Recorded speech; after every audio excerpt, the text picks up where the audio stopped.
One of the most beloved and popular fairy tales is Cinderella. There have been so many variations over the years, and for understandable reasons, as there's a universality to the message of someone longing for their life to improve and finally making that possible. There's magic, romance, drama, and all the other elements that can result in a lasting story. The earliest known telling of Cinderella is said to have originated in ancient Greece. A Greek woman has her sandal taken by an eagle who brings it all the way to Egypt, where it's found by a king. He then has his men search for the owner, and upon her discovery, marries her. Later writers would eventually expand on this initial concept and add additional elements. There was a notable Chinese variation which had an evil stepmother and stepsister. There are other familiar elements like the royal ball and the missing shoe. This version has a real mother reincarnated into a fish whose magical abilities allow her to get dressed up for the ball. There were also versions of Cinderella written in other countries like Malta, Vietnam, and Italy. However, the two most famous takes of the story were written by Charles Perrault and the Brothers Grimm. Perrault's Cinderella is what most adaptations borrow from, as he introduced elements like the fairy godmother and the magical pumpkin carriage. You'll probably know how this story goes. A widower marries a woman with two daughters, who then force the man's own daughter into being their servant and constantly abuse her. When a royal ball is held, Cinderella is not allowed to go, but a fairy godmother appears and gives her a dress and glass slippers and turns a pumpkin into a carriage and animals into horses and footmen. However, she is warned the spell will be broken at midnight. When Cinderella arrives at the ball, she immediately catches the prince's attention. When the clock strikes midnight, she rushes off and leaves her glass slipper behind. The prince searches all over until he finally reaches Cinderella's house. The slipper fits her perfectly and they get married. The Brothers Grimm version of the story takes a darker approach and makes some alterations.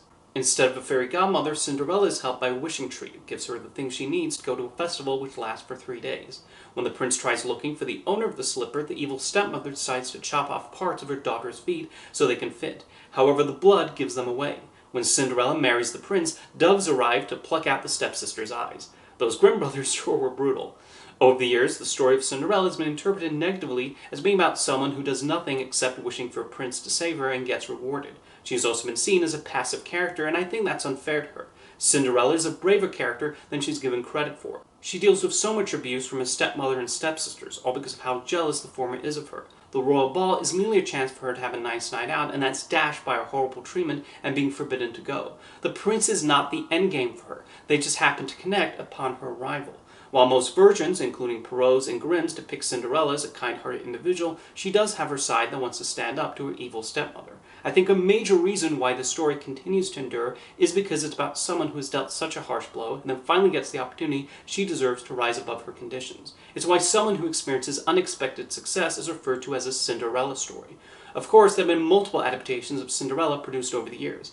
I obviously cannot mention all of them, but I will try my best. I'll mainly talk about the ones I'm familiar with. The first screen version of Cinderella was released all the way back in 1899 by George Millay. Running a little under 6 minutes, it presents an extremely quick run-through of the story, showing all the major bullet points, and in typical Millay fashion, includes a lot of fanciful imagery, including a bearded man popping up and warning Cinderella that it's midnight. One of the earliest animated adaptations came from Walt Disney for his Laugh-O-Gram Studios. You might expect it to be like Disney's later, more well-known version of Cinderella, but not quite. This one is set in the 1920s and gets really strange, including a whole bit of the prince trying to shoot a bear. Surprisingly, the Fleischer Brothers adaptation is the more conventional one. Starring Betty Boop in her first color cartoon, pours Cinderella some of the usual Fleischer imagery, but also tells the story in a straightforward manner. Running 10 minutes and told entirely through song, it depicts the usual elements of the story and does a decent job of adapting it. The most popular and famous adaptation of Cinderella is the feature-length animated film produced by Walt Disney. Like a lot of Disney films, this is usually what most people think of when reminded of the original story. Using primarily Perrault's version as its source, the filmmakers and artists did a lovely job of bringing it to splendid animated life. Interesting enough, there's a lot of emphasis on Cinderella's animal friends and how they help her. We get a lot of great comedic scenes of the mice messing with the stepmother's cat Lucifer, but they don't take away from the main story.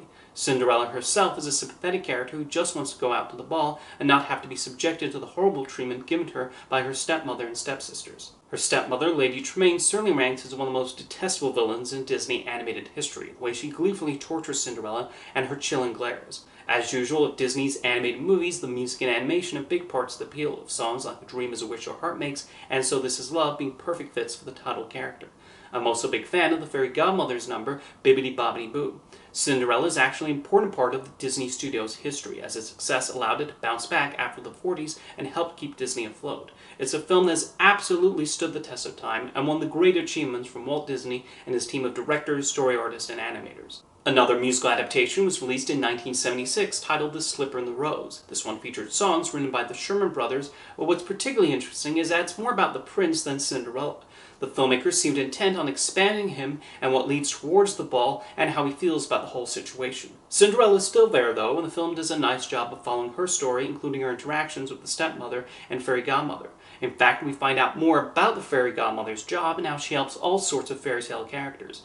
What also stands out about The Slipper and the Rose is the exquisite way they bring the world of Cinderella to life on screen. Director Brian Forbes filmed in actual castles in England and Austria, and the costumes are beautifully designed. It's just a nice interpretation of the story, although I do think the film runs too long as it tacks on additional problems for Cinderella and the prince to deal with. Unsurprisingly, there are gender-flipped versions out there. A well-known one is Cinderella, starring Jerry Lewis, but the one I'm most familiar with is Prince Cinders. A book by Babette Cole, it was itself adapted into an animated special for the Channel 4 television network in the United Kingdom. I watched this special so many times on video when I was younger, and it has continued to stick with me all these years later. Prince Cinders is so delightfully bizarre, taking place in a version of England where it seems only princes, princesses, and policemen exist. Prince Cinders is made to do chores for his three brothers, who are stereotypical butch men obsessed with exercises, and they all love going to the disco. I have not even gotten to the craziest part of the story, though. Cinders thinks the fairy godmother is transformed into a muscular prince, but he's instead a gorilla, and most of the special involves everyone reacting in shock to this giant gorilla walking around town. The entire special is really funny with a charming art style nicely in keeping with Babette Cole's book. Quite a few recognizable names were even among the voice cast, including Dexter Fletcher as Cinders and Jim Broadbent, Red Dwarf actor Robert Llewellyn, and talk show host Jonathan Ross as his brothers. And 11 years before she voiced a fairy godmother in Shrek 2, Jennifer Saunders voiced Cinders' kinder but less experienced fairy godmother in this special. If you want to see a very different take on Cinderella, Prince Cinders is one I definitely recommend checking out. One well-regarded version of Cinderella was a musical produced for television by Rodgers and Hammerstein. It originally aired on CBS in 1957 with Julie Andrews in the title role. Only 8 years later, another production was shown on CBS starring Leslie Ann Warren. Both of these were big ratings hits, but probably the most popular and fondly remembered version of Rodgers and Hammerstein's Cinderella was produced for The Wonderful World of Disney on ABC in 1997. Starring Brandy as Cinderella and Whitney Houston as the fairy godmother, this one was notable for its multiracial cast and incorporation of other songs by Rodgers and Hammerstein. Watching it for the first time recently, I personally found the songs nothing to write home about, thought it took a while to find its footing, and some of the comedy was a tad too broad. What helps it immensely is Brandy as well as Paolo Montalban as the prince. These two are incredibly charming together and have fantastic chemistry, making their romance entirely believable. They really elevated the material whenever they appeared on screen and brought such a likability to their characters. Even though I'm mixed on the movie as a whole, I can also see why it's such a massive impact on viewers and continues to be beloved to the point that its addition to Disney Plus was treated as such a big deal. It's also an example of how the right casting can be so pivotal to a film's overall likability, and I do think Brandy deserves to rank as one of the best screen Cinderellas. Brandy and Montalban will even be playing Cinderella and Prince Charming in the next movie in Disney's Descendants franchise. For an adaptation that completely removes all magic from the story, there's Ever After. Starring Drew Barrymore, I expected this to be a traditional take on the story. However, the filmmakers instead opted for something more akin to historical fiction. Like I said, magic and other fantasy elements are removed from the story, and even though the full title is Ever After, a Cinderella story, Barrymore's character is named Danielle, and even though many of the story beats are similar to the fairy tale, several elements are changed. She meets the prince earlier in the story, and they already develop a rapport, even though the prince comes off as full of himself in those initial scenes. Instead of the fairy godmother, Danielle is helped by Leonardo da Vinci, which is a clever idea. One of Danielle's stepsisters is always portrayed as a lot more sympathetic towards her and strongly dislikes her stepmother, played with the right amount of spite and hatred by Angelica Houston.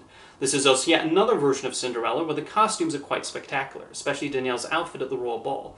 Making an adaptation of Cinderella without any magic at all shows how flexible the story is and the many possibilities can be taken with it. An adaptation set in the early 2000s was A Cinderella Story, starring Hilary Duff. This really is a product of its time, as it's drenched with all the things that were included in movies to appeal to the teen demographic, right down to the soundtrack. It has its corny moments, but Duff does sell parts of it with a likable performance, and her chemistry with Chad Michael Murray is sweet. The movie mostly exists as a vehicle for Duff as she entered the post-Lizzie McGuire phase of her career, and the attempts to modernize the story show some sort of creativity, although there's also a lot of suspension of disbelief required. It's mostly fascinating for being so blatantly early 2000s, and even more impressively it spawned a long-running series of direct-video sequels. There are as many Cinderella story movies as there are Jurassic Park movies. Seriously. Disney themselves have unsurprisingly continued to return to Cinderella. There were 2 direct-video sequels starring the characters, starting with Dreams Come True, which was basically just 3 segments stitched together and not particularly charming or amusing ones. The most interesting aspect of this is a decision to develop and make Cinderella's stepsister Anastasia into a more sympathetic character. The 3rd film, A Twist in Time, throws time travel into the mix. I know this is one of the more popular and well-liked Disney direct-video sequels, but I've never gotten into it. I find the mice grating in this one, and the stepmother strangely feels less threatening when she wields magical abilities. It's again Anastasia's development into a nicer character that I find the best aspect of this sequel. In 2014, Disney released an adaptation of the Stephen Sondheim musical Into the Woods, which has Cinderella among its major characters. This musical largely uses the Brothers Grimm version for its interpretation of the character, including the magical tree, the 3 royal festivals, and the stepsisters getting the eyes plucked out. Into the Woods is largely a deconstruction of fairy tales, including showing what happens following happily ever after. Cinderella finds out that while charming, the prince is not as great as she thought, especially after she finds out he has flirted with a baker's wife. In the movie, she was played by Anna Kendrick, who gives Cinderella the right level of spunk and sympathy, and she does a particularly great job of singing her big musical number on the steps of the palace. Disney also produced a live-action remake of the animated film directed by Kenneth Branagh, although this mostly did its own thing rather than a copy, primarily using the names, a few Easter eggs, and songs in the end credits. I already did an entire video discussing my adoration of this movie, but I want to again mention how much I appreciate Lily James' portrayal of Cinderella. She was wonderful in the role, portraying her kindness to a T as she tries to continue her late mother's advice to have courage and be kind. She has excellent chemistry with Richard Madden as the prince, and I really liked how they connect even before she goes to the ball, with her being unaware of who he is. She just wants to go to the ball to see her new friend. This is an incredibly heartfelt and beautiful film, and made me so happy to see Cinderella have her dreams come true and stand up to her evil stepmother at the end. Recently, there was yet another musical adaptation of Cinderella, starring Camila Cabello, a jukebox musical to be precise. Cinderella is depicted as a fashion designer and aspiring businesswoman, and honestly her life is not that bad here, as her living quarters are quite nice, and the filmmakers also made the stepmother into a sympathetic figure. Honestly, I found the entire movie to be incredibly grating, and I never found myself getting invested in Cinderella's story. That's surprising, as I've enjoyed a lot of projects from the film's director-writer Kay Cannon, and that was why I was looking forward to the movie. Unfortunately, it did not click with me. Of course, there are many other adaptations of Cinderella, and so if you have any favorites I did not mention, feel free to give them a shout out in the comments. But as you can see, many writers, filmmakers, and songwriters have found inspiration in this classic fairytale and sought to inject something different into their adaptations, even when they stick to the familiar story beats. In the end, Cinderella is a wonderful story about a young woman who manages to escape an abusive household and rise to incredible heights, and that's why it keeps being passed down to each new generation. See you next time.